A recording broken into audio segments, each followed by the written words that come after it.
Hello, my fellow subjects of the internet, a romantic shipper back again with yet another video. So we all know about the Death Star, don't we? Even people who have never watched a single Star Wars movie have probably heard about the Death Star before. It's one of the most iconic pieces of imagery in the Star Wars franchise. The concept of a planet-destroying weapon is truly terrifying. The climax of A New Hope, where the rebels attempt to destroy the Death Star as it's minutes away from being able to destroy their rebel base on Yavin 4, is truly incredible and filled with tension. And seeing Luke ultimately be able to destroy it in the end by using the Force is incredibly cathartic. But it's not just the climax. The plot of the first Star Wars movie entirely revolves around the Death Star, first trying to preserve the Death Star's plans, then trying to escape the Death Star, and in the end trying to destroy it. A New Hope, and by extension the franchise as a whole, would be nothing without the Death Star.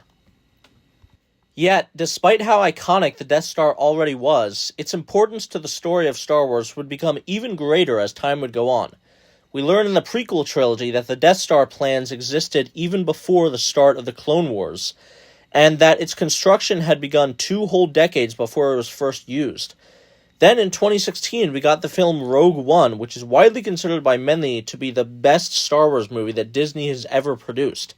And it doesn't even heavily feature any of the main characters from the trilogies. The entire film basically serves as a prequel to A New Hope, as it entirely revolves around the Rebel Alliance's attempt to steal the Death Star plans, which ultimately ends up in all of the main characters of the movie dying in the end in order to accomplish that. But on top of that, Rogue One also revealed a very important piece of information about the Death Star that fans were not aware of beforehand. The idea that the enormous Death Star could be destroyed with just 2 proton torpedoes shot down a reactor shaft was just accepted as a form of narrative convenience beforehand. But Rogue One made it much more meaningful by revealing that it was actually due to an intentional sabotage, as Galen Erso, an engineer forced to work on the Death Star by the Empire, had created an intentional flaw in the design so that it could be destroyed, which he risks his life to tell the rebellion about. But that wouldn't be all. We would later get what is considered by many to be the best Star Wars television show that Disney has ever produced, Andor, which itself serves as a prequel to Rogue One. This series shows the lengths that Luthen Rael, one of the founders of the rebellion, and Lonnie, his Imperial informant, have to go through just to simply become aware of the existence of the Death Star. The series shows just how hard the Empire was trying to keep its existence a secret for so long, and the enormous amount of resources and labor that was required to build it. The creation of all this additional Star Wars media related to the Death Star enhanced the original Star Wars movie, A New Hope, tremendously. It showed that although Luke Skywalker was ultimately the one to deal the killing blow against the Death Star, he was standing on the shoulders of so many others who came before him. Without the Herculean efforts of Luthen, Lonnie, Cassian, Jyn, Galen, and everyone else who died so that the Rebel Alliance was ultimately able to obtain the plans, destroying the Death Star never would have been possible. Conversely, we know now just how important the Death Star was to the Empire, and it really seems like they ended up putting all their eggs into one basket. This, of course, majorly backfired on them, and it's easy to see now how the destruction of the Death Star in A New Hope was the turning point where things really started to fall apart for them. Except, there's a problem with everything I just said. Because the Death Star destroyed in A New Hope and built up in Rogue One and in Andor is, of course, not the only Death Star. Because in 1983, the movie Return of the Jedi would be released and feature another Death Star. I really don't like this. Even before Rogue One and Andor came out, the decision to introduce a second Death Star in Return of the Jedi never sat right with me. It just seemed very uninspired. But especially after watching Rogue One and Andor, I hate the second Death Star in Return of the Jedi even more now, because it makes the first Death Star in A New Hope seem much less special. All of that time and effort the Empire put into building the first Death Star, and apparently they're just able to make another one in a much shorter span of time.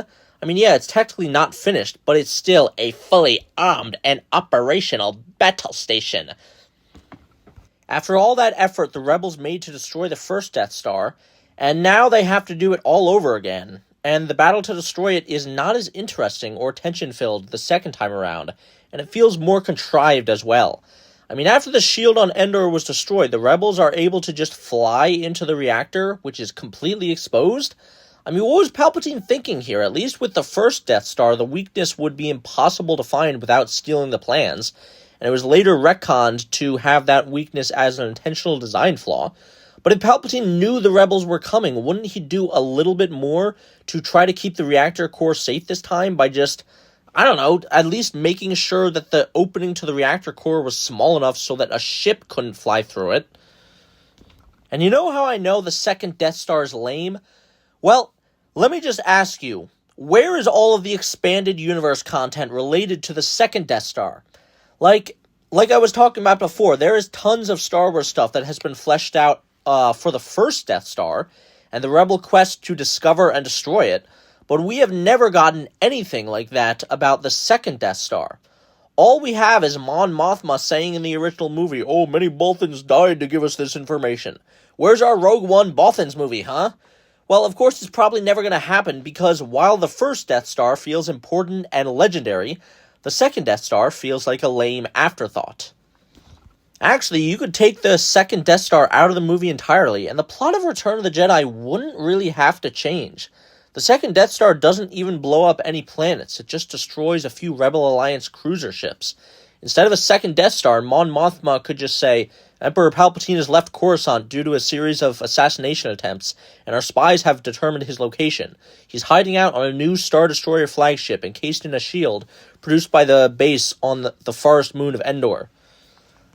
The chance to kill the Emperor would be more than enough reason for the rebels to show up, and Palpatine's new Star Destroyer would just have a really powerful laser cannon capable of destroying a large cruiser in a single shot. And since it's not nearly as large as a Death Star, it would be feasible that the Rebel Alliance would be able to destroy it by hitting its weak points. There you go, no Death Star required. However, of course, Return of the Jedi would not be the last Star Wars movie to bring back the Death Star, because in 2015, The Force Awakens was released, and we got Star Killer Base. Okay, technically it's not the exact same thing as the Death Star, because Star Killer Base isn't a space station, it's a planet with a giant laser cannon attached to it, but it's basically the same in terms of function, just more powerful. And somehow, despite it not having an intentional design flaw that we know of, like the first Death Star, despite the fact that it isn't unfinished like the second Death Star, Star Killer Base is destroyed even easier than the Death Stars were. Like, do you actually remember the details of how Star Killer Base was destroyed in this movie? Nothing about the scene is interesting or suspenseful. It's essentially treated as an afterthought. See, what the Resistance has to do is just blow up the oscillator, which is left exposed on the surface of the planet with no shielding or anything, and then they just do that. It's kind of boring, honestly. The inclusion of Star Killer Base into The Force Awakens is even more lazy and uninspired than the second Death Star in Return of the Jedi. It's essentially just a plot device so J.J. Abrams can destroy the New Republic, so he doesn't have to give them any development or screen time whatsoever. And like I was talking about before with the second Death Star, the more times you introduce these planet-killing weapons, the less special the first one feels. But The Force Awakens would not be the end of Star Wars movies lazily introducing planet killers into the story just to be easily destroyed by the rebels, because then we would get The Rise of Skywalker, the greatest cinematic disaster to ever be released in theaters. This movie has so much wrong with it, but just one example of its lazy writing is that this movie wants you to believe that old Papa Palpatine was able to construct in secret on a planet in the middle of nowhere a fleet of thousands of Star Destroyers that each individually had the ability to blow up a planet. Remember back when it used to be hard to create a planet-destroying superweapon in Star Wars? Nah, man, now it's super easy, barely an inconvenience. It's so fucking stupid. And then, of course, all those thousands of planet-destroying ships are just destroyed incredibly easy after Deus Ex Calrissian arrives with his super ultra mega fleet that he cobbled together in the span of like 12 hours. It doesn't make any sense at all, but it's what's needed for the plot, so I guess, whatever. Actually, technically, not all the ships were destroyed. I mean, remember earlier in the movie when one of the final Star Destroyers just went out on its own and destroyed the planet Kijimi? Yeah, what happened to that Star Destroyer? It should still be out there somewhere. What the fuck, JJ? Did you just forget about that? Yeah, that really shows just how much thought the writers actually gave to this incredibly stupid idea. So yeah, the Rise of Skywalker was the nail in the coffin for the Death Star. It just isn't special anymore. Its creation and destruction doesn't carry the same weight that it used to. And I think that's sad. It's sad to see such a cool and terrifying concept be beaten to death due to overuse by lazy writers.